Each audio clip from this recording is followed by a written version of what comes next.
ناز ذرا بتائیے گا، آپ ابھی میں کچھ ظاہر اخباروں کے ادارے بھی پڑھ رہی تھی، وہ یہ کہہ رہے ہیں کہ اب ایسا اس وقت حکومت ہے جو تمام تر طریقے سے حکومتی مشینری جو ہے وہ سپورٹ کر رہی ہے، ایون کہ جو اب لاز بھی جس طریقے سے ترمیم ہو رہی ہیں، نواز شریف واپس کیوں نہیں آ جاتے؟ تو جب آپ لوگوں کی دبئی میں ملاقات ہوئی تو کیا یہ معاملہ بھی ڈسکس ہوا؟ کیونکہ بہت سارے لوگ یہ اندازے لگا رہے ہیں کہ نواز شریف جب آ جائیں گے ملک میں تو سب کو یقین ہو جائے گا جی کہ اب الیکشن ہو رہا ہے، تو دبئی میں یہ معاملات بھی ڈسکس ہوئے نا؟ دیکھیے صدف مجھے نہیں پتا، شاید ارشاد بھٹی صاحب کو زیادہ معلومات ہو اس بارے میں، کیونکہ میرا خیال ہے آج کل جو تنقید کے نشتر برسانے کا ایک نیا رخ اختیار کیا ہوا ہے کہ اب مجھے لگ رہا ہے کہ ایسا محسوس ہوتا ہے کہ دیکھیں نواز شریف صاحب نے تو جب آنا ہے تب وہ آئیں گے، لیکن بات یہ ہے کہ اینڈ ہی نوز بیٹر کہ وہ کب آئیں گے، ان کی پارٹی کے ریپرزینٹیٹیوز آپ کو بتا سکتے ہیں کہ وہ کب آئیں گے، لیکن میں ان باتوں کا جواب دینا چاہتی ہوں کہ وہ نہیں آئیں گے تو الیکشن کیسے ہوں گے؟ صدف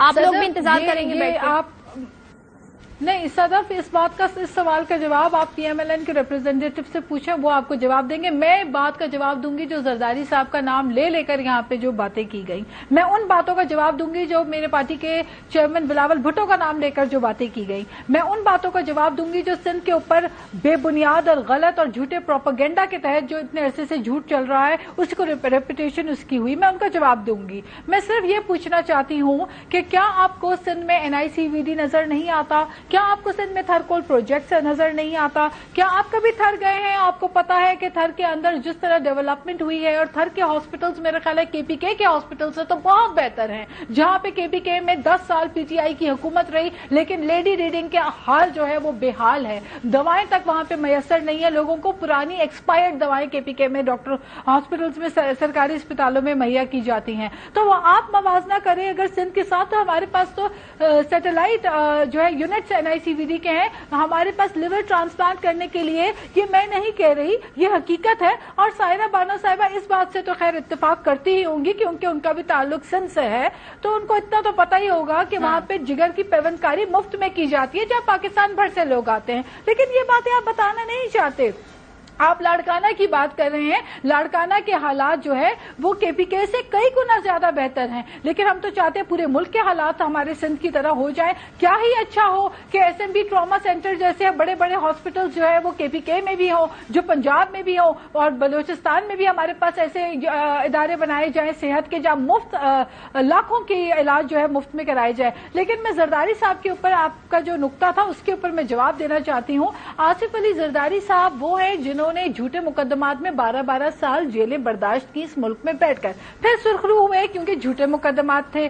اس کے علاوہ آصف علی زرداری صاحب وہ ہیں جنہوں نے خود صدر مملکت ہوتے ہوئے تمام پاورز پارلیمنٹ کو دیے، وہ ہیں جنہوں نے 18ویں ترمیم کے بعد صوبوں کو خود مختار کیا۔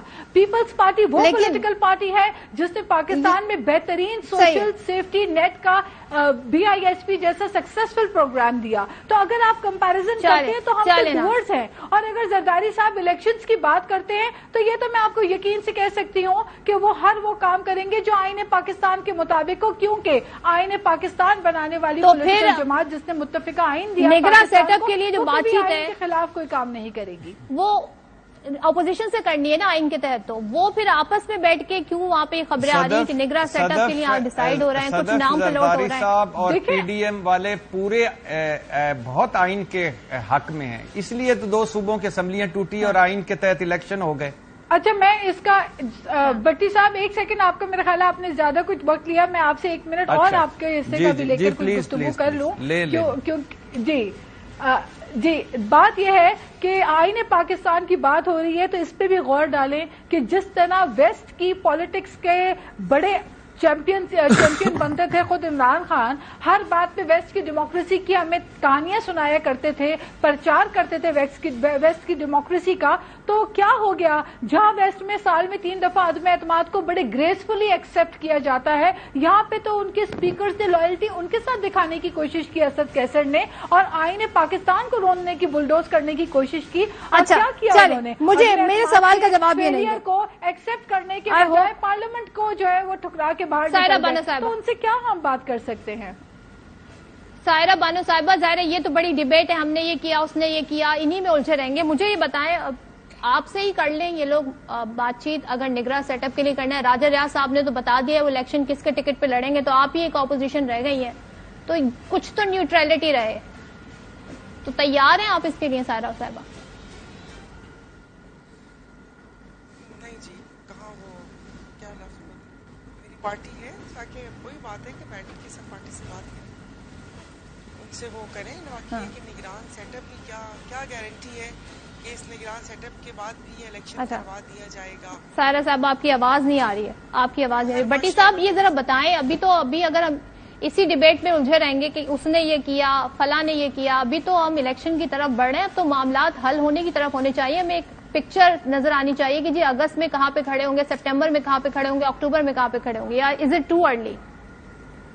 نہیں، ابھی تک تو کوئی الیکشن کا بھی کوئی پتہ نہیں چل رہا. ابھی تو نگران سیٹ اپ بنے گا، یہ حکومت جائے گی، پھر نگران سیٹ اپ بنے گا، پھر الیکشن ہوں گے. ابھی تک تو کچھ پتہ نہیں چل رہا، نمبر 1.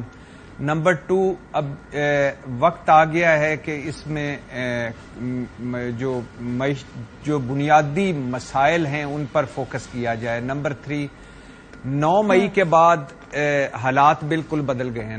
9 مئی کا جیسے وہ 9/11 ہوا تھا دنیا میں، یہ 9/11 ہے پاکستان کا، جو ایک سیاہ ترین دن ہے انڈاؤٹیبلی، اور جو نہیں ہونا چاہیے تھا. اور اس کے بعد اب حالات بالکل بدل گئے ہیں. جو 9 مئی سے پہلے تحریک انصاف تھی وہ 9 مئی کے بعد تحریک انصاف نہیں ہے. جو 9 مئی سے پہلے سیاست تھی وہ 9 مئی کے بعد نہیں ہے. ٹھیک ہے. سائرہ بانو صاحب، آپ اس ساری صورتحال پہ کیا کامنٹ کریں گے؟ اب حالات بہتری کی طرف بڑھتے دکھائی دے رہے ہیں، IMF سے معاملات طے ہو رہے ہیں، اب سیاسی استحکام بھی آگے آتے ہوئے دیکھ رہی ہیں آپ؟ جلدی بتاتی ہوں، مجھے سمجھ نہیں آ رہی. پہلے بھی بات ہو چکی ہے، قرضہ لینے پر ہم اتنا زیادہ خوش کیوں ہیں؟ اپنے اگر خرچے پورے کر کے اپنی عیاشیاں اور اپنا وہ کہتے ہیں نا کہ جو بادشاہ سلامت کی طرح گلے سے مالا اتار کر پھینکتے ہیں خوشی میں، اگر وہ کم کر دیں تو شاید ہمیں کوئی قرضہ لینے کی نوبت ہی نہ آئے. اور میں یہ کہہ رہی ہوں کہ آپ کہہ رہی ہیں کہ معاشی استحکام آگے. معاشی استحکام میں تب مانوں گی جب ایک غریب بندہ 3 وقت کی روٹی کھا کر سکون سے اپنے گھر میں سوئے گا، اس کی بجلی نہیں جائے گی، وہ فاقہ نہیں کرنا پڑے گا. معاشی استحکام میں اس کو بولتی ہوں. میں آپ کو بار بار کہا ہے کہ ان کی معاشی حالت مستحکم ہی ہے. جب سے پاکستان بنا ہے تب سے یہ چند لوگ ہیں، ان کی معاشی حالت مستحکم ہی ہے، ان پہ کسی پہ کچھ فرق نہیں پڑا. اور باقی اللہ کرے کہ الیکشن سے استحکام آ جائے. الیکشن سے پھر کیا 4 پارٹیز بولیں گی نہیں کہ یہاں دھاندلی ہوئی ہے؟ پھر ہم 4 سال یہی سنتے رہیں گے. میں پچھلی گورنمنٹ میں بھی یہی سنتے آئی تھی کہ پچھلے والوں نے خزانہ خالی چھوڑا. یہ کہہ رہے ہیں جانے والوں نے خزانہ خالی چھوڑا. تو اب کیا ہوگا پھر اگلے 4-5 سال؟ آپ اسی پر پروگرام کرتی رہیں گی. وہ کہیں گے ہمیں معیشت تباہی میں ملی تھی. کیونکہ لڑنا تو ہے نا آپس میں، کہ وہ پنجابی کا کیا تھا کہ وہ کٹھے بے تھک گئے ہوں، اک بھی نکو نک گئے ہوں. تو کبھی تو اکیں گے، کبھی تو پکیں گے، پھر اس کے بعد یہ باتیں نکلیں گی. تو کیا آپ اور میرے کان یہی سننے کے لیے رہ گئے ہیں؟ بالکل یہی ایک مسئلہ ہے جس پہ ہم پوائنٹ آؤٹ کرنے کی کوشش کریں.